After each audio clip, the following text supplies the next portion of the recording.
নমস্কার, কলকাতা টিভি ডিজিটালে স্বাগত। বিজেপির পেছন ছাড়ছে না। ২৬-এর নির্বাচনের আগে যেন সমস্ত কিছু বিজেপির পেছনে পড়ে রয়েছে।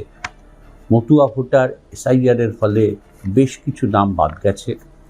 মতুয়াদের মধ্যে যাদের নাগরিকত্ব পাওয়ার কথা ছিল তারা নাগরিকত্ব পায়নি, ফলে ভোটার তালিকা থেকে তাদের নাম বাদ গেছে।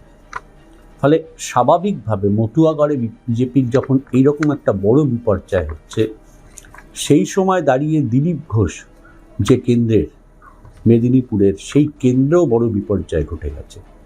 সেখানে দেখা যাচ্ছে যে 263 নম্বর বুথে দিলীপ ঘোষ ভোট দেন, সেখানে 235 জনের ওপর ভোটারের নাম বাদ চলে গেছে। আমরা যা জানতে পাচ্ছি যে আগে ছিল 779 জন ভোটার, এখন বাদ দিয়ে দাঁড়িয়েছে 472 জন ভোটার। ফলে স্বাভাবিকভাবেই বিজেপি চিন্তিত।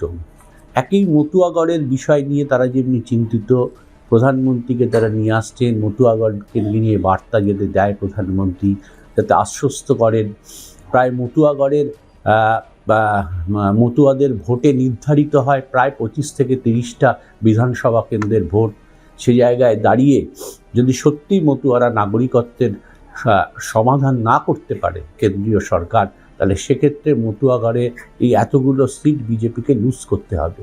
সেখানে দাঁড়িয়ে নিশ্চিত সিট দিলীপ ঘোষের সিট কার্যত হাতের বাইরে চলে গেছে, কারণ এত ভোটার বাদ গেছে এবং এর ভোটারের অধিকাংশই হচ্ছে বিজেপি সমর্থক।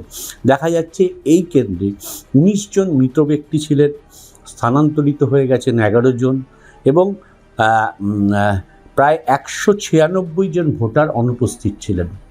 বিজেপি অবশ্য বলছে যে রেল কলোনি, রেল এলাকা অনেকে ট্রান্সফার হয়ে যান, ফলে তাদের নামগুলো তারা অনুপস্থিত আছে বলে দেখা যাচ্ছে, কিন্তু নতুন ভোটার যে সেভাবে হবে এই কেন্দ্রে সেভাবেও হয়নি।